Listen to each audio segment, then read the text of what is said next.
Greetings, this is Warrior King, and the time has come for the lions and the lioness to tell their own story. This is the lion's voice. Give thanks and praise for the wonderful blessing that's been poured on me. Give thanks and praise. Jah use I as an instrument to set the people free.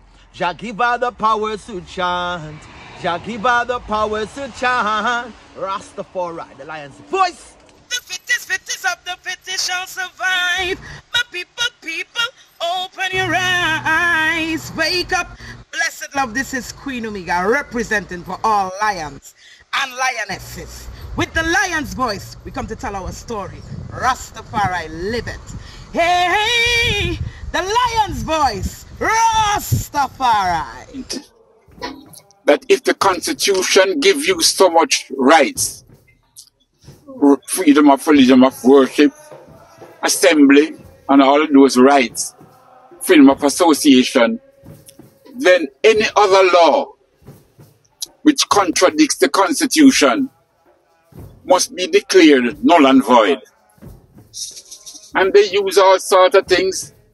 They use existing law clause, they use saving law clause to try to show that these laws existed before the Constitution, so as to deny Dennis Forsyth.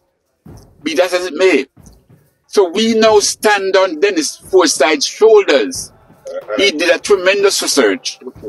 Before he died, he wrote a book. The name of the book is Rastafari, the Ganja Challenge. It's the name of the book.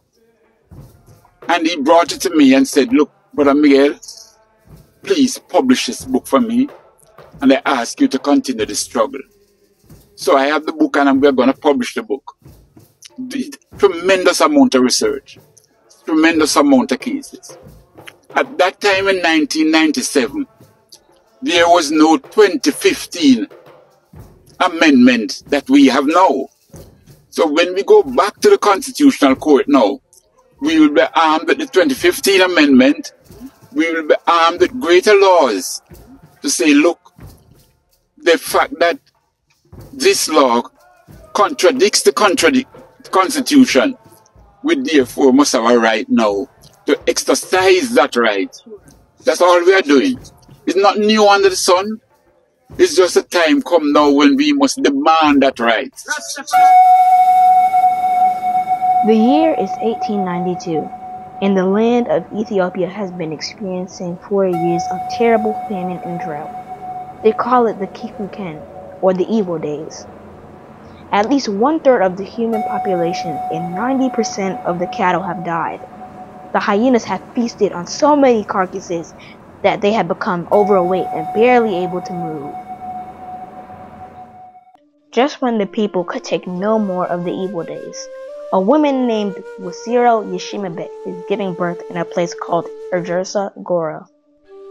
This is her 9th attempt to bring forth new life. Her previous 8 attempts only resulted in death. Will this child live? Thankfully, a healthy baby boy is born.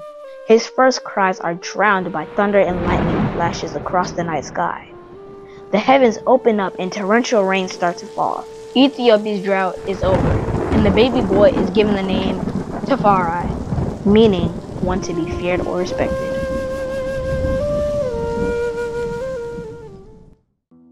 LIDJ Tafari's father, Ras Makunin, is a very important man in 1892 Ethiopia.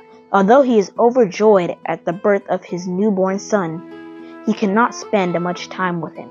Ras Makunin is the governor of Harar and must get back to the famous walled city to deal with its affairs.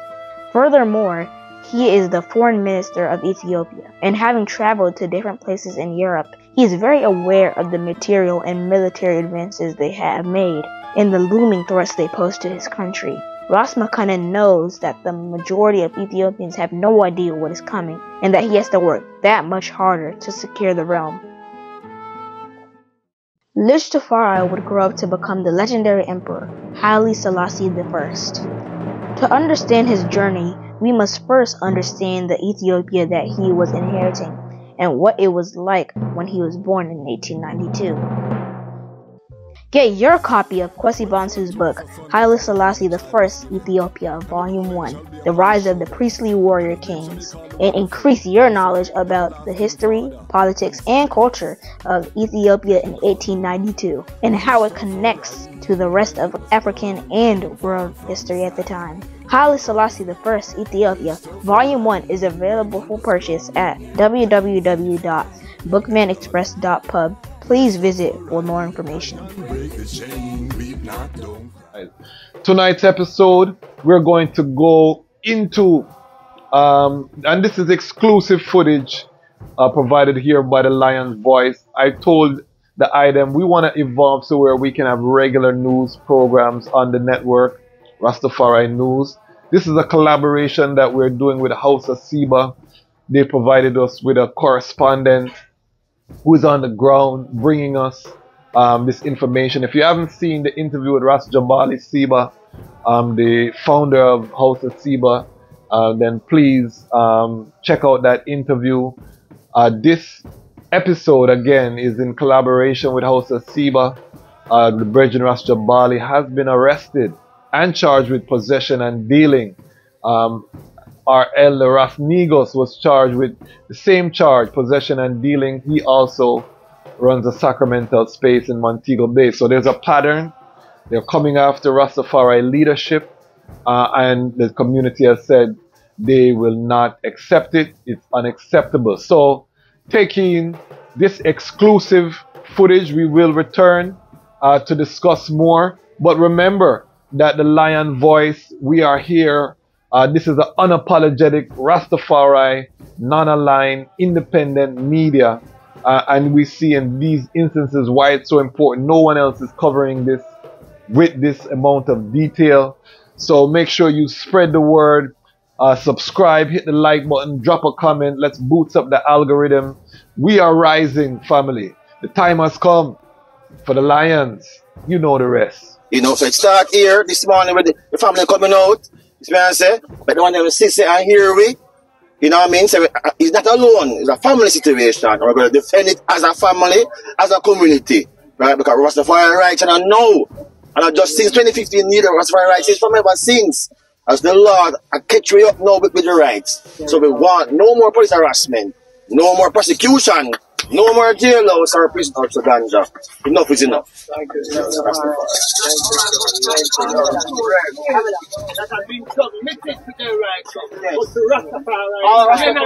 I know we want to speak to Attorney Michael Lauren. No, it's all right. No, Sorry.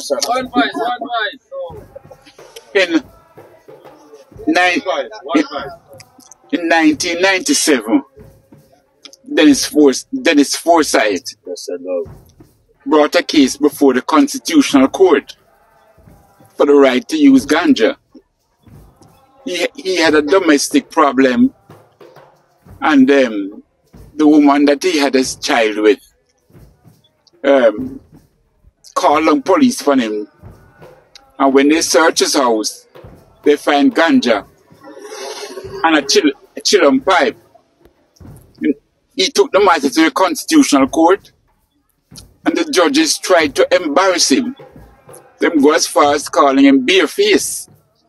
Bareface, because he made the great point that if the Constitution gives you so much rights, freedom of religion, of worship, assembly, and all of those rights, freedom of association, then any other law which contradicts the Constitution must be declared null and void. And they use all sorts of things. They use existing law clause. They use saving law clause to try to show that these laws existed before the Constitution, so as to deny Dennis Forsyth. Be that as it may. So we now stand on Dennis Forsyth's shoulders. He did a tremendous research. Before he died, he wrote a book. The name of the book is Rastafari, the Ganja Challenge. It's the name of the book. And he brought it to me and said, look, Brother Miguel, please publish this book for me, and I ask you to continue the struggle. So I have the book, and we're going to publish the book. Tremendous amount of research, tremendous amount of cases. At that time in 1997, there was no 2015 amendment that we have now. So when we go back to the Constitutional Court now, we will be armed with the 2015 amendment. We will be armed with greater laws to say, look, the fact that this law contradicts the Constitution, we therefore must have a right now to exercise that right. That's all we are doing. It's not new under the sun. It's just a time come now when we must demand that right. Definitely. Because so the point he made was that if you fight against ganja, you fight against Rastafari, because everybody knows ganja is Rastafari food. So it's not magical, not mystical. It's just a natural process, beloved. And it's the first I ever know a brethren where when them charge him before the court, him said, but I'm glad. I'm glad because I want to stop this foolishness now. So I'm glad that I'm the one that just chosen that we can carry this thing forward now to the Constitutional Court and agitate, constantly agitate for our rights. So we give thanks, give thanks.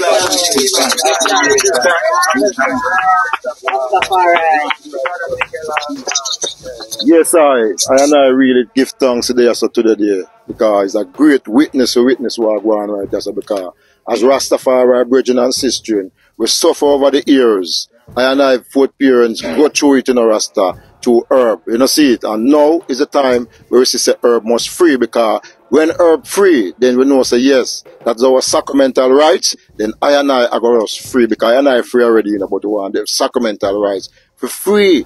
I suppose we can do anything we want with ganja, because ganja for Rasta. And you say you say herb, so I say free the herb. Selassie, yes sir. I see quite a lot of the brethren them here who work with Brother Zosa. The day before them arrest, them charge. Yes, them charge Ras Jabali. It's the day before that Zosa case in St. Anne. Zosa was arrested with 11.5 pounds of herbs. He come before the court. He said, look, Judge, I'm a Rastafarian. I have a right to burn herbs.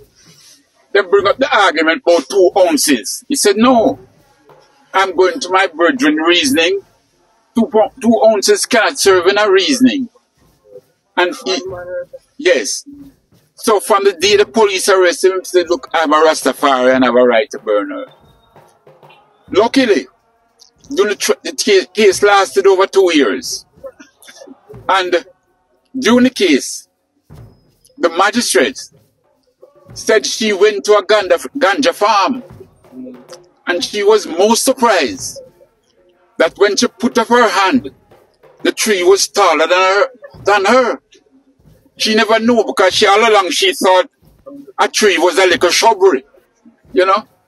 Which leads me to the point that they should really educate them. Yes. Every judge that is going to try persons for God, you should first educate them.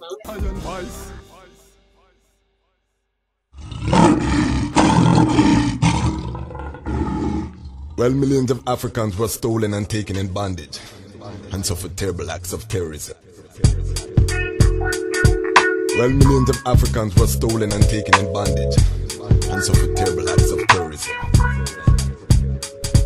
Well, it's best that we leave out S, living in this life full of stress. Can't you see the government couldn't care less? Work every day, can't see no progress. So it's best that we leave out the rest, living in this life full of stress. Can't you see the government couldn't care less? Work every day, can't see no progress. So them slave for paychecks, Work every day, grow old from the stress. The days, they're getting cold in the west. Remember we were bought and sold for gold down in the west. I check in my history and I see the sweat from our back to them country. Black people hungry still for the money, them a robber, them a steal. Funny cause the slave got the face on the dollar bill for real. Y'all can act like it ain't a big deal, but I got to stand for the black. Color of my skin could have never changed that. No, the slave master thought y'all never talk back, but I must be back. See them on the war with Iraq, and my people them dying from the ears and crack. They lack basic things that they need, so they taste the Benjamins. Live the life second class citizens. Time to look within. Haile, Selassie, King of Kings, and Ethiopia there from the beginning. Well, here, memories as it was, miss the soul of the people. So it's best that we live out the west. Living in this life full of stress. Can't you see the government couldn't care less? Work every day, can't see no progress. So it's best that we live out the west. Living in this life full of stress. Can't you see the government couldn't care less? Work every day, they still come to a rest. Distant shores, beautiful faces, take me to the Niger to behold creation. Look at the lions and tigers. Mother Africa, so majestically attired. Crown from her head to her toe with gold and sapphire, platinum, copper, rubber, and manganese. Try to anciently along the ancient seas. Under the blue now, fall sipping my ancient trees. Bathing in the hot springs, putting the structure at ease. Life is hell in the west, it's full time we all leave. $10 for a spliff, what's this? I'll be up in the garden cultivating my own dish. It's gonna be a beautiful thing to witness. 50 acres, growing up in East District. Yo, You going to Africa? shouldn't even be asking me, cause I'm fed up of these colonizers taxing me. I see visions of Africa coming back to me, so it's time to move forward. Free the captives with these verses and chorus. Burn politicians, cause not one of them is for us. And yo, it's time for us to yell up to Mount Zion, the door is open before us. So it's best that we live out the west.